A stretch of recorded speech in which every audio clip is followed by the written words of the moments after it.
estamos aquí en Imparables por un tubo. Es un vídeo podcast que podréis encontrar a nivel de audio en las principales plataformas y a nivel de vídeo en el canal de YouTube de la Fundación. Lo primero es decir que estos podcasts cuentan con el apadrinamiento de, muy agradecidos estamos, de Pfizer, y también nos han cedido este espacio tan chulo en el centro de Barcelona por parte de Imagine Café, y muchísimas gracias. Y no estoy sola, estamos con Juan y con María. María, doctora María Lledó, hematóloga del Servicio de Hematología del Hospital Clínic de Barcelona y especialista en la cronicidad después del trasplante, ¿no? El ¿qué pasa después? ¿Qué pasa después del trasplante? Efectivamente. Y esto lo sabe muy bien Juancho, que se sometió a un trasplante y luego nos explicará un poco también que se sometió a una inmunoterapia después porque hubo una recaída. El que sabe más de lo que estamos hablando en realidad. El que lo vive en primera persona, efectivamente. Exacto. Cuéntanos un poquito, Juancho.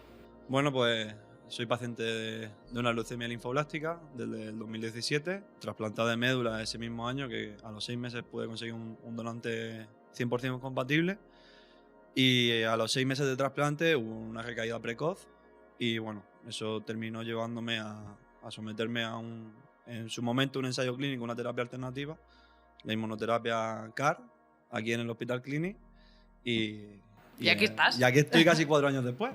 O sea que al final tuviste, entre comillas, dentro del panorama, tuviste suerte 2 veces, un donante compatible y luego una terapia que en ese momento se está aprobando. Sí, o sea, no, al final es...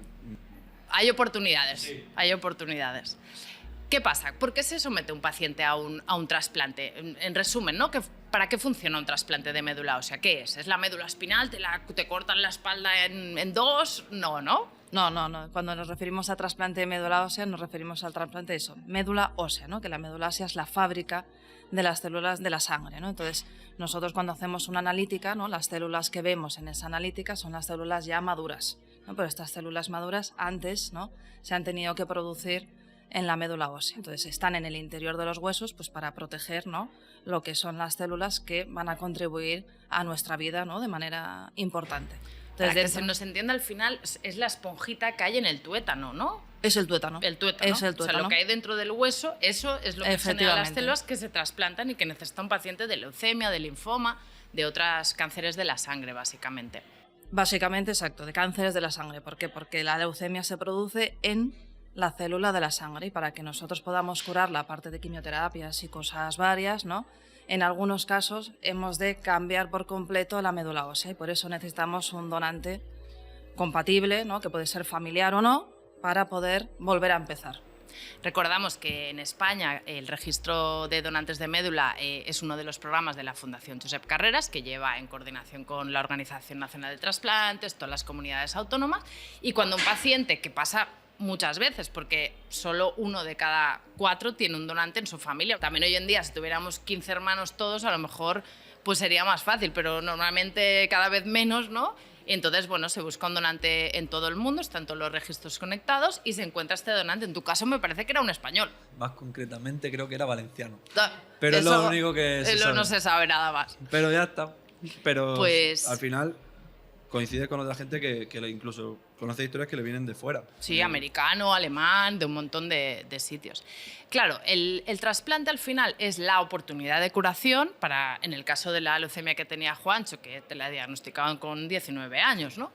Pero claro, esto tiene sus luces y sus sombras, ¿no? Al final te trasplantas, pero a costa de secuelas y bastantes cosas de las que queremos hablar. Primero vamos a hablar las que pasan, digamos, más a corto plazo, que ahí es muy importante que haya, bueno, y las de largo plazo también, pero es muy importante que haya una compatibilidad máxima para evitar un poco sustos, ¿no?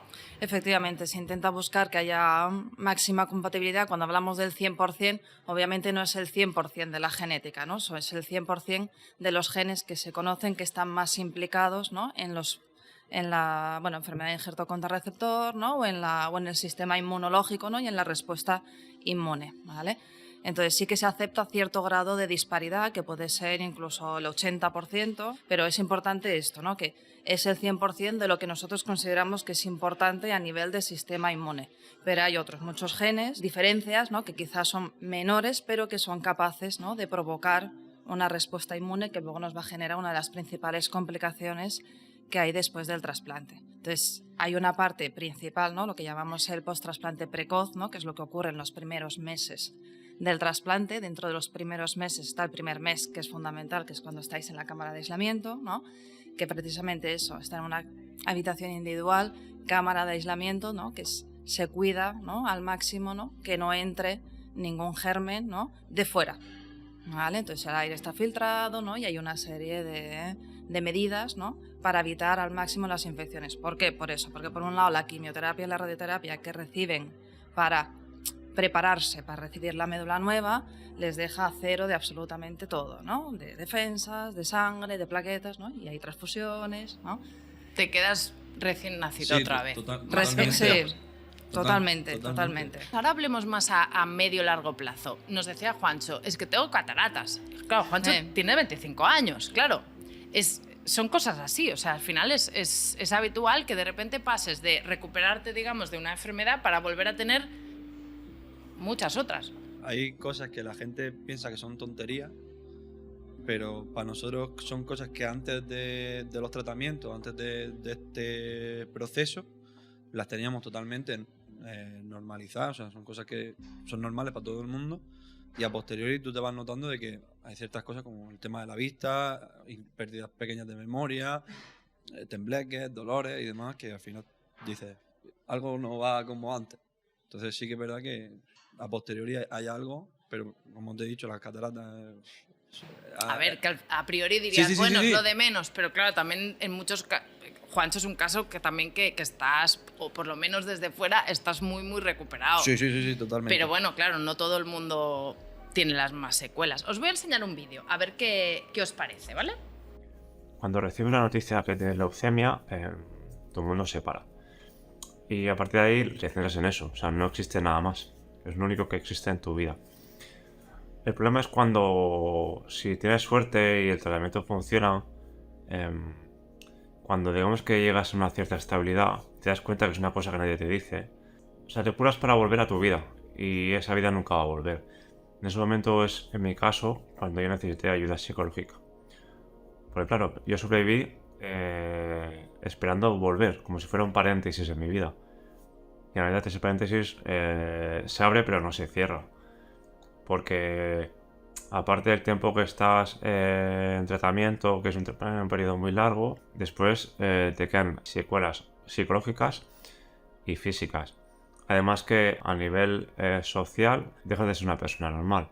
Entonces digamos que la leucemia, aunque te cures de ella, por decirlo de alguna manera, siempre va a ir contigo durante todo lo que te queda de vida. ¿Es así? ¿Es un paréntesis que se abre y no se cierra? ¿Qué opináis? Desde mi punto de vista, sí. Yo creo que vives con muchos factores a lo largo ya de tu vida con él. Al final, tienes toda la razón del mundo. Tu vida nunca llega a ser la misma que antes, pero en muchos aspectos, a nivel laboral, a nivel personal, a nivel social, nunca vuelve a ser la misma. Puede llegar a parecerse, pero igual, no. Y luego aparte, en mi caso, por ejemplo, lo comentábamos antes, vives no con el miedo, pero yo, por ejemplo, que he pasado por ese proceso de recaída, de haberte medio recuperado después de un proceso duro y volver a caer, ya cuando estás otra vez recuperándote, vives con el y si, aunque tú estés bien, lo tengas todo, estés muy tranquilo, tu familia, tus amigos, demás, pero siempre está el... Bueno, es común a todos. Sí, sí, totalmente. Todo al final tiene toda la razón del mundo. Para algunas cosas, pues, cambia. Claro, llega un momento, supongo, que el paciente se recupera de la parte hematológica, digamos, y empieza pues a ser derivado, ¿no?, a otros especialistas por el tema de los ojos, el tema del corazón, el tema de otras cosas. Tú, María, estás haciendo ahora un seguimiento a más largo plazo de estos pacientes para ver un poco qué pasa, cómo se gestiona, ¿no?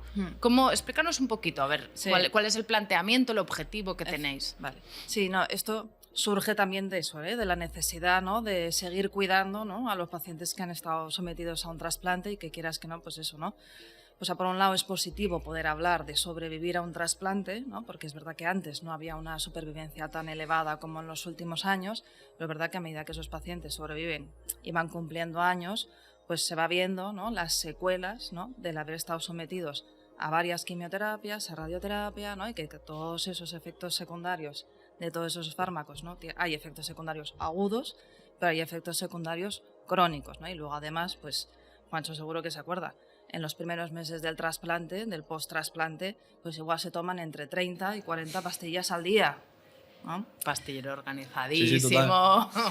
Cada domingo organizando el pastillero. Te haces accionista de la farmacia. Totalmente. Entonces, si tú lees el prospecto solo de uno de ellos, ves que es interminable. Pues a eso súmale, ¿no?, los 40 multiplica medicamentos por 40. más Sí, porque las quimioterapias. al final el que te cura una cosa te daña otra sin querer y al Sí. final es como la pescadilla que se muerde algo. Siempre todo lo pro tiene su contra. Pero bueno, al final, pues bueno. Ya, en el momento agudo, pues estás por salvar la vida, ¿no? Y luego cuando ya pasas ese momento agudo, ¿no?, y te haces, pues eso, ¿no?, sobrevives, ¿no?, estás limpio de la leucemia, ¿no?, y el trasplante se va alejando en el tiempo, ¿no?, ya todo funciona correctamente, pues entonces es cuando nos paramos, ¿no?, a pensar, ¿no?, en las secuelas de todos estos medicamentos y de todas las complicaciones que hay asociadas al proceso. Entonces sí que desde hace 5 años más o menos en el hospital hemos montado, pues eso, una consulta que es específica de lo que es el De larga seguimiento a largo duración. plazo, efectivamente, pues teniendo en cuenta pues todas estas secuelas que les deja el trasplante. Claro, secuelas hay o puede haber en todas De partes. todo tipo. No quiere decir que a todos los pacientes les toque todo, pero sí que es verdad que en función de las complicaciones que hayan tenido, las quimios o radioterapias que hayan recibido, uno puede más o menos, ¿no?, ir vigilando o controlando determinadas cosas, ¿no? Los ojos, ¿no?, hacer la derivación al oftalmólogo muchas veces preventiva, porque a veces es mejor o a Ir vigilando. veces puedes hacer una actitud preventiva, ¿no?, en lugar de llegar tarde, ¿no? Lo que Claro. se pretende es ir previniendo para que las secuelas o la calidad de vida, que las secuelas sean menores, ¿no?, y la calidad de vida sea mejor. No siempre se consigue, pero al menos Ir vigilando. ir vigilando. Una cosa que habéis comentado antes, tanto María como Juan, es el tema de, creo que es lo que se llama chemobrain, ¿no? O sea, toda esta pérdidas de memoria, dificultad de concentración. Ahora luego comentaremos esto, que es muy chulo, que es un manual, bueno, un informe que hemos hecho, que Juancho ha participado. Hemos hablado con 400 pacientes y expacientes de leucemias agudas y linfomas agresivos de toda España, jóvenes, entre 18 y 35 años cuando fueron diagnosticados.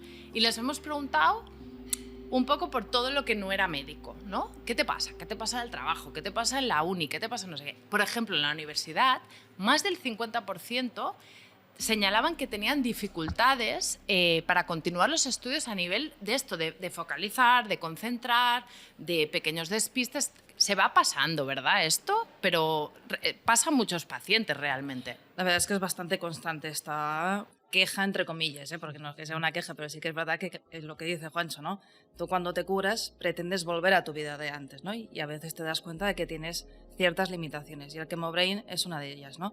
Se ha puesto este nombre, ¿no?, pues a modo de, pues porque ahora se lleva mucho lo de las palabras en inglés, ¿no? Así, y parece como muy que cool. sí que, exacto, ¿no?, que refleja un poco lo que es, que en el fondo es eso, son alteraciones cognitivas o intelectuales que engloban diferentes manifestaciones, como bien has dicho, ¿no? Problemas de concentración, de atención, pérdidas pequeñas de memoria, ¿no? A veces pongo la lavadora 2 veces porque no me he acordado que la he puesto antes, ¿no? O eso, ¿no? No soy capaz de, sé lo que quiero decir, pero no soy capaz de decirlo en ese momento, a lo mejor me acuerdo 3 horas después, ¿no? Y esta cosa. Tienes que ir Entonces, sí que, trampeando. claro, una persona que quiere estudiar, pues limita. Una persona que quiere trabajar y tiene que hacer un trabajo que requiere concentración, pues también. Pero a veces es leer un libro. Es que me lo tengo que leer 3 veces lo mismo o 3 días seguidos la misma página porque no me acuerdo de los personajes, ¿no? Y bueno, esto pasa. también nos pasa a otros que no hemos pasado por esto, Sí. ¿eh? Yo ¿Tú creo eres que- don Post-it? ¿Te lo vas apuntado todo en Post-its o no? Yo, al principio, mira, más que con el trasplante, me pasó con el CAR, que al principio, de terminar mi periodo de vivencia aquí en Barcelona, yo tenía que ir a comprar con una lista porque mi madre me mandaba a comprar 3 cosas y se me olvidaban 2. Entonces, al final te terminas frustrando porque dices, para 3 tonterías. Y al final, pues sí que es verdad que conforme fueron pasando el tiempo, fue mejorando. Obviamente, tengo la cabeza también chalada, pero de antes, pero hay cosas que van mejorando, como dice María, pero hay cosas que, bueno, hay que ir puliendo. En mi caso, por ejemplo, muchas veces los hematólogos que en este caso me llevan en el CLI te invitan también a que tú te ejercites, en el sentido de intentar hacer ejercicios de memoria, ejercicio físico, para que el cuerpo vaya intentando recuperar sensaciones, como he dicho, aunque no sean las mismas, pero que por lo menos vaya mejorando la calidad de vida que tiene estando en el proceso de la enfermedad. Alimentación, me imagino. Hablando de deporte, te quería preguntar un poco más tarde, pero aquí donde lo ves, que María no lo sabe, este señor hace un montón de iniciativas solidarias para la fundación que ha recaudado un montón de dinero. Se ha plantado 400 kilómetros de Roquetas de Mar a Cartagena en bici y se plantó 2 veces ya, una vez. Este año sigo con Carlos. 650 kilómetros en bici de Madrid a Santiago de Compostela, la Pilgrim Race, con otro paciente de leucemia amiloide crónica, en este caso, que también es muy colaborador, Carlos, que le enviamos un saludo desde aquí. Y, a ver, no es lo habitual, o sea, parece que lo estemos banalizando. No estamos banalizando, estamos hablando de forma pues, informal, tal. Hay muchos pacientes que tienen realmente secuelas muy graves. En el caso de Juancho, no es tanto el caso, ¿no? No, yo, por ejemplo, he tenido muchísima suerte. A nivel físico, sí que es verdad que no me puedo quejar, porque he tenido una recuperación muy buena, que es como yo digo, y incluso en la Pilgrim, tanto Carlos como yo llegamos a decir, porque había pacientes que nos escribían por el tema de cómo lo había hecho, y nosotros decíamos que no todos somos iguales, que si no puedes hacer 600 kilómetros y puedes hacer 2 andando a la puerta de tu casa, tiene el mismo mérito. Entonces, cada uno lleva su proceso y esforzarse y lo que uno pueda. Es ir mejorando un poquito cada día. Bueno, y luego ir investigando también todo el tema del trasplante, o sea, en el futuro, y aparte de las inmunoterapias, etcétera, el objetivo es conseguir lidiar con estos rechazos, con esta enfermedad injerto contrarreceptor, con todos estos temas, para evitar, pues no solo curar al paciente, sino curarlo con las menos secuelas posibles. Se hacen investigaciones nosotros en el instituto, pero en muchísimos otros sitios. O sea, yo creo que esto es muy importante que quede claro, porque a lo mejor nos escuchan pacientes que se van a someter a un trasplante y dirán, ostras, pues estaré igual de bien que Juan, o no, o ostras, que igual que no. Mira, las secuelas existen, evidentemente. En algunos casos pues, se pueden controlar o por suerte pues, hay menos secuelas a largo plazo, y en otros, pues bueno, por suerte hay gestiones como la tuya, proyectos como el tuyo, que están vigilando a largo plazo para ir trampeando, ir viendo ahí esta derivación, vamos a vigilar esto, vamos a vigilar lo otro. A nivel de información, yo creo que es importante esto. Claro, cuando tú has de decir a un paciente que se ha de someter a un trasplante para salvar la vida, todas estas cosas, el prospecto también lo tienes que explicar de alguna manera, no debe ser nada fácil. Sí, bueno, de hecho no se explica todo lo prospecto en la misma primera visita del trasplante. De hecho, se hacen hasta 2 visitas pre-trasplante, y si hace falta hacer alguna más entre medio también se hace, pero por lo general es una primera visita donde se explica, ¿no?, el por qué se hace el trasplante, ¿no?, y un poco pues el pronóstico que se espera, ¿no?, y el éxito que se espera del trasplante, y se focaliza sobre todo la información en lo que es el post-trasplante precoz, ¿no?, las complicaciones de las infecciones, ¿no?, el rechazo agudo y también la mortalidad asociada al trasplante, porque es verdad que aquí, pues eso, que es a Juancho, que está muy bien, pero no todo el mundo sobrevive al trasplante, ¿no? Entonces esto se ha de explicar, ¿no?, porque es verdad que buscas un bien mayor, pero existe ese riesgo, ¿no? Y luego sí que hablas muy por encima en lo que es la primera visita antes del trasplante y la segunda antes del trasplante en las posibles secuelas a largo plazo. ¿Por qué? Pues porque es demasiada información para un primer momento. Y muchas veces no tienes tienes la cabeza preparada para tanto cambio, ¿no? Bueno, supongo que también estás muy focalizado en me voy a tener que encerrar aquí un mes, X días, y es un poco, ¿no? Bueno, yo creo que hay que ir pasando muy día a día y momento a momento, porque si no te debes volver Hay que pasar absolutamente... las fases del trasplante. Entonces, cuando uno ya está dado de alta de la primera fase del trasplante, ya empieza pues con los controles quizá más espaciados, ¿no? Cada 15 días o así, que más o menos son los 3 meses del trasplante, ¿no? Es cuando uno ya empieza quizá a pensar, ¿no? Si no ha tenido complicaciones graves, en que podría haber, ¿no? Vida después del trasplante. Entonces, ahí cuando puedes empezar a hablar de todas las secuelas del post-trasplante. Una de ellas, una de las informaciones, cuando hicimos el informe de joven sin leucemia, una cosa que nos chocó bastante es el tema de la fertilidad, porque el dato que nos salió, que es bastante complicado, es que la congelación de esperma o de óvulos se hizo solo en 1 de cada 4 casos. Esto es normal porque a veces no hay tiempo, pero en el 34% el paciente no conocía la posibilidad de que se iba a quedar, que podía perder esta fertilidad. Esto es una cosa que comentáis. Esto debe ser antes del trasplante, en las primeras quimios, ¿no? Sí. Bueno, de hecho, hay diferentes momentos en los que se comenta, ¿eh? Cuando te diagnostica una leucemia aguda, pues ahí, aparte de en qué consiste la leucemia, ¿no? Pues te explican el tratamiento y la mayoría de los tratamientos o quimioterapias intensivas ya cuentan con un porcentaje X, ¿no? de infertilidad, y ahí ya se explica, porque de hecho es ahí cuando puedes empezar a hacer los procesos de criopreservación de semen, o incluso de los óvulos es más complicado. ¿Por qué? Porque tienes que ir rápido en el tratamiento, y No el hay proceso tiempo. de la criopreservación de óvulos requiere un tiempo, y aparte expones a riesgo a la paciente, ¿no? Con lo cual sí que es verdad que en el caso de las mujeres Es más más difícil. complicado, sí. Cuando ya es un linfoma, que el tipo de quimioterapia es diferente, no se entra tanto porque muchas veces no hay ese componente de infertilidad en los tratamientos cortos de quimioterapia de los linfomas, ¿vale? Cuando ya llegas al trasplante ya sí. Y sí se explica, se da información, ¿no? Bueno, esto claro, va con el médico, ¿no? Hay médicos que dan más información, otros que menos, ¿no? Estos son datos de toda España. Y, claro, por Realmente eso, hay por un eso. margen de mejora. Se debería explicar, por supuesto, Se debería. porque es una consecuencia, ¿no? Que va a afectar al futuro del Sí que es paciente. verdad que, como ha dicho Ale, yo en mi caso, por ejemplo, por no haber tiempo, me lo dijeron sé. tarde. O sea, pero también hay casos como el mío en el que prioriza la vida que antes que ese tema. Entonces, al final, pues bueno, es una cosa que a largo plazo es secundaria.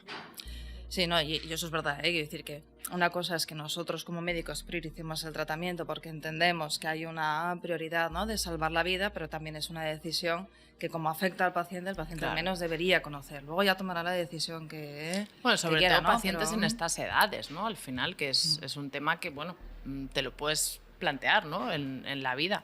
Otro tema que también salieron unos datos así, bueno, sorprendentes, era que casi al 80% de todos los que contestaron la encuesta les hubiera gustado recibir información o más adecuada sobre sexualidad.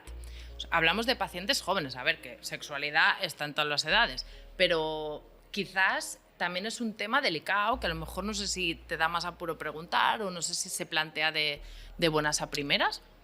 A ver, es complicado porque yo creo que en el caso, por ejemplo, de los hombres, ya cuando empiezas con las quimios, los efectos te los empiezas a notar rápido. O sea, no hay Entonces, sí que es verdad que tarde o temprano tienes que llegar a preguntar porque si esto es normal.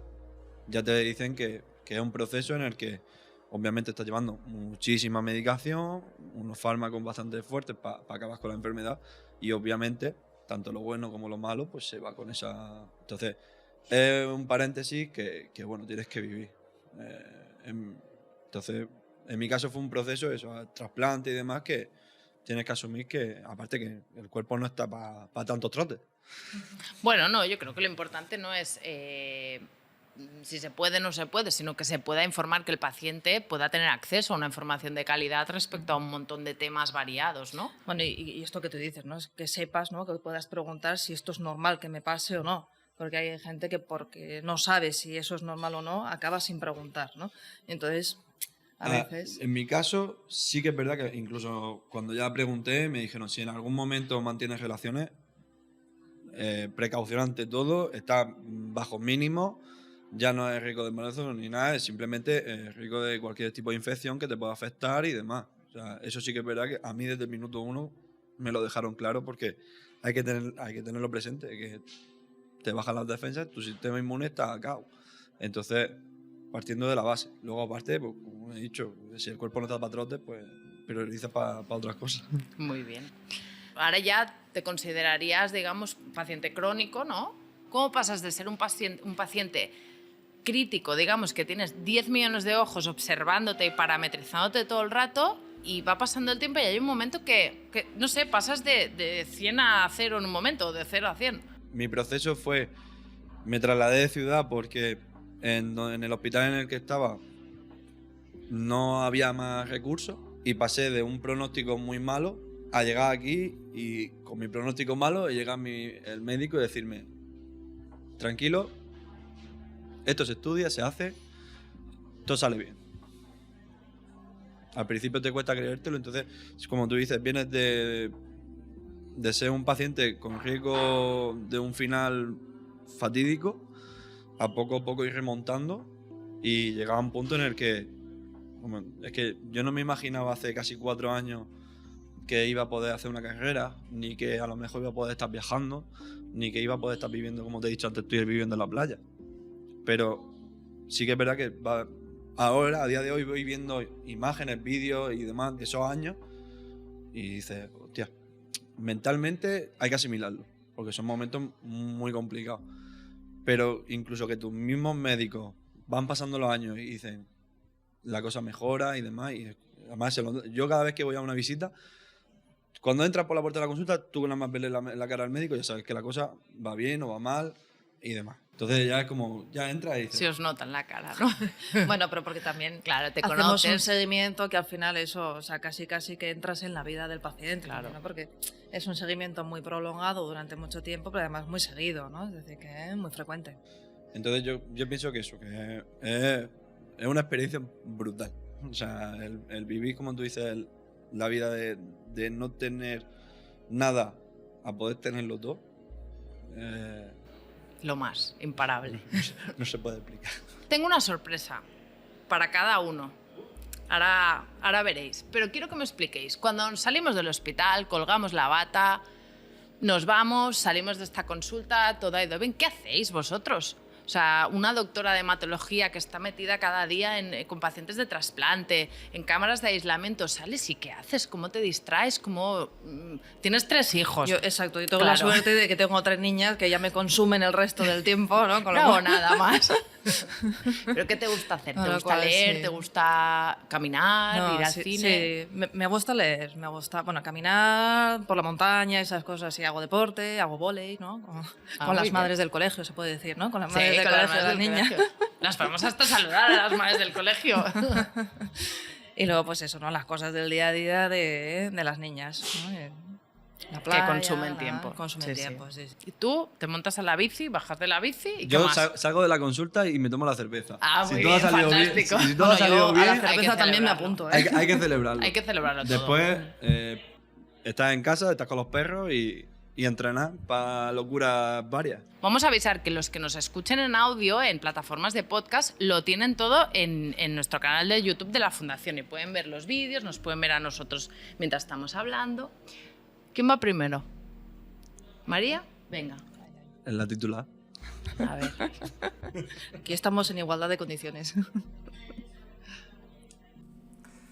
Hola María, pensabas que te librabas de mí, ¿eh? Pues va a ser que no. Explicaré una anécdota. En las muchas visitas que tuvimos después del trasplante, tú siempre estabas acompañada de una doctora y me comentabas que muchas de ellas tenían que pasar por todos los levantamientos para aprender. Pues en una de muchas de esas, que hubieron muchas doctoras diferentes, a la hora de entrar en la consulta me encontré que estabas acompañada por 2 doctoras más. Entonces me quedé delante de la puerta, no seguí para adelante y dije que directamente, yo con 2 ya directamente me hacía daño, pero con 3 el cuerpo que tenía era un poco como imposible. Cogí, me di la vuelta y me fui de la consulta. Me cerré la puerta y me quedé detrás del pasillo. Escuché las carcajadas que había dentro de la consulta, pero me quedé fuera, no entré. Al cabo de unos segundos saliste un poco así como diciendo, ¿dónde se ha ido este tío? Abro la puerta y yo me estaba riendo detrás de la puerta también, directamente igual que vosotras. Entonces fue una forma diferente, que normalmente lo solía hacer bastante a menudo, de empezar la consulta de una forma por lo menos riéndose. Aparte de eso, bueno, simplemente darte las gracias por el trato, por cómo me trataste, que al final fue ya más que médico o paciente, éramos dos colegas, aunque había sus momentos de seriedad también, pero bueno, el trato fue muy, muy cercano, igual que agradecer también a todos tus compañeros, con todos los que traté, que de verdad, gracias a vuestro trabajo, pues mira, en cierta manera también estoy haciendo yo este vídeo y agradezco que me den la oportunidad también para agradecer a ti personalmente y a todos tus compañeros el buen trabajo hecho, porque a día de hoy sigo vivo, con lo cual es muy buen trabajo por nuestra parte. Simplemente, nada, enviarte un besazo enorme, a ver si coincidimos en alguna de las veces que bajo a hacer algunos controles, te puedo dar un beso, te puedo dar un abrazo y agradecerte directamente en vivo y directo, que pienso que es la mejor forma de hacerlo. Nada, sigue con tu trabajo, sigue ahí dando de caña, ayudando a los pacientes con leucemia y con las debidas enfermedades que hay en referencia a la sangre. Y nada, que sepas que los de detrás seguimos acordándonos de ti. Un besazo. Cuídate mucho. Fuerza. ¿Te ha gustado? Hombre, sí, claro, esta cosa... Hace ilusión. Claro, hombre, que sí. No, yo siempre les digo, cuando hay alguna cosa así de agradecimiento, digo, fantástico, porque es una manera también de que tú sabes que vas por el buen camino, ¿no? Que puedes ayudar, ¿no?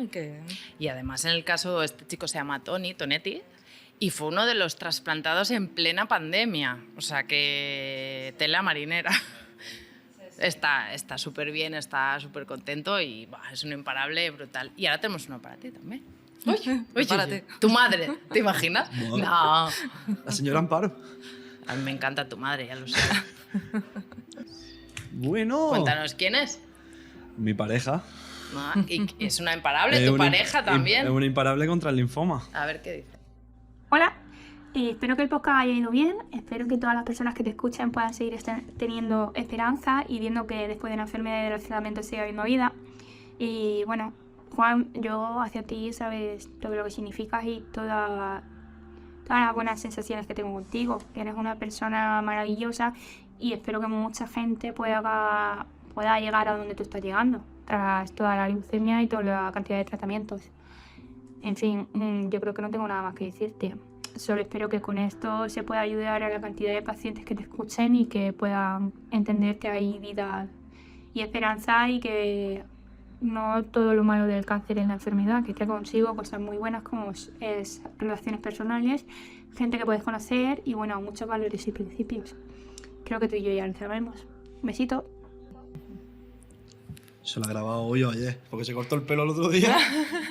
Esto lo ha grabado, además, hay que decirlo, está en plenos exámenes de enfermería, porque está aquí, la Menda Lerenda, la tía no solo trabaja, sino que está estudiando enfermería después de haber pasado un linfoma, o sea que tela marinera la novia que tienes. No, vamos. Y me aguanta, que no es poco, y todavía me deja hacer alguna locura, que sufre más que yo, la pobre. Bueno, ¿os ha gustado? Mucho, ¿Sí? mucho. Pues nada, ya acabamos. Sí que hay una pregunta en el podcast anterior. Los participantes nos han enviado una última pregunta para vosotros. Y luego tengo yo la ultimísima. Pregunta de Sonia Fuentes, que es psicooncóloga en el Hospital ICO Badalona, Germans Tías y Pujol, de hematología. Pregunta María. ¿Crees que los servicios de hematología, unidades de hospitalización de nuestro país, ofrecen los recursos necesarios a los pacientes jóvenes que ingresan? Hombre, yo creo que se ofrecen recursos, pero obviamente, ¿no? Y viendo el estudio y viendo lo que opinan todos los pacientes, no son suficientes. Hay recursos que se nos escapan de lo que es la cosa médica, ¿no? Y de lo que es la cosa relacionada con la enfermedad. Pues todo lo que decía Juancho, ¿no? De cómo reincorporarse a la vida laboral o volver a los estudios. O sí que es verdad que hay programas, ¿no? Que ayudan a volver a integrarse en la universidad, pero yo creo que, por ejemplo, a nivel laboral sí que necesitaría, ¿no? consejos, ¿no? Porque nosotros desde el punto de vista médico podemos decir si están más o menos limitados en función de las complicaciones, pero ya llegar a aconsejar qué tipo de trabajo, oye, mira a ver si alguien te ayuda, pues eso, ¿no? Con hacer una reincorporación más lenta, ¿no? Media jornada o tal, eso... Hay eso margen no. de mejora Mucha. Y también nos pregunta Sonia para Juancho, ¿cómo te hubiese gustado recibir el diagnóstico de tu enfermedad y qué aspectos consideras de importancia en este momento del diagnóstico? En mi caso, cuando me diagnosticaron lo recibí de una forma un poco brusca. Yo creo que es un momento en el que hay que tener tacto. Hay que saber, como ha dicho María, igual que para el trasplante, hay como unas pequeñas pautas en el que te lo van explicando un poquito a poco para que no te pasmes, para que no te asustes. En el diagnóstico al final creo que el hematólogo o la hematóloga debería de sentarse con el paciente, aunque sean 5 minutos, y explicarle un poco qué ocurre, por qué y qué se va a hacer. O hay estas cartas ahora mismo encima de la mesa y vamos a hacer esto. No soltarte la esa y... Bueno, al final no. Entonces, hay esto y tenemos un plan. Sí, ahí está. ¿no? También un poco. No creo que sea todo el mundo, porque al final... Pero sí que es verdad que en algunos casos se han dado ese tipo de diagnósticos así. Entonces, yo pienso, con un poquito de tacto y de cariño, pues al final detrás de lo que es la enfermedad, pues está la persona. Sí, sí, es que De está acuerdo, cual. completamente. Y luego Yaiza, que también ha estado en el podcast anterior, tú la conoces muy bien, también os preguntan los dos, ¿con qué te quedas? ¿Con ganas de decir o preguntar a tu paciente o a tu hematólogo al salir de la consulta? ¿Te quedas con algo que preguntar o que decir a veces? Pocas veces, Pocas veces, sí. La verdad es que sí, o sea, igual es verdad que las primeras visitas, como todavía no nos conocemos, pues es más a lo que hay, la analítica está bien, tú cómo te encuentras, y luego ya sí que a medida que va pasando el tiempo sí que ya somos más, bueno, también se abre más Con la confianza y entonces da más pie a preguntar más cosas, ¿no? Yo, en mi caso, con la confianza que tengo con todo el mundo... al No te final, queda nada en el yo tintero, ¿no? No, pues, al final... Bueno, también va bien apuntárselo, ¿no? Sí, sí, Antes sí. de preparar una visita. Realmente, cuando tienes que ir a un hematólogo, ¿qué quiero preguntar? Que no se me olvide, también es importante. Eso esto. sí, si te pasa cualquier cosa, pues o apuntas o te acuerdas y demás. Pero yo, en mi caso, nada. Poca cosa. Poca. Se lo diré a Yaiza de tu parte. Y la ultimísima pregunta. ¿Qué te llevarías a una cámara de aislamiento, María? Uy, bueno, pero yo he de decir que ya tengo experiencia, ¿no? De cosas que has lo ido viendo. claro, de cosas que he de lo ido que has ido viendo. Tienes ideas, ¿no? Sí, entonces sí que, hombre, me llevaría un libro, me llevaría música, me llevaría ordenador o similar, ¿no? Y eso, para poder ir haciendo cosas, ¿no? Fotos, ¿no? O sea, hay cosas que, por ejemplo, digo, siempre tengo en la cabeza. Ay, me gustaría hacer un álbum, ¿no? De las diferentes, ¿no? Excursiones, cosas, ¿no? Que hemos hecho con las niñas y tal. Pues mira, si me tocara, lo aprovecharía, ¿no? Y luego porque también es verdad que hay momentos que puedes leer y otros momentos que necesitas perder el tiempo de alguna manera, ¿no? Algo para hacer ejercicio, ¿no? ¿Qué te hubieras llevado tú? ¿Algo que no te llevaste y pensaste luego? Bueno, claro, tú tuviste 2 oportunidades de cámara de aislamiento, en realidad. Bueno, yo tuve algunas más, Algunas pero sí, más, ¿no? pero yo me lo llevé todo, televisión, play, ordenador, libro. Luego tuve suerte, incluso no tenía una del encierro, estuve sin libro y un paciente que incluso me lo llevó. O sea, si en algunas cámaras de aislamiento que no te dejan acompañante, pues bueno, pues llevarte todo lo necesario para poder pasarlo mejor, y en las que te dejen acompañante, como en mi caso en Murcia, pues llevarte a una persona que tengas confianza, mucha confianza con ella para los malos momentos y... Amparo. La señora Amparo. y que te apoye, porque al final, pues los días hay que pasarlos.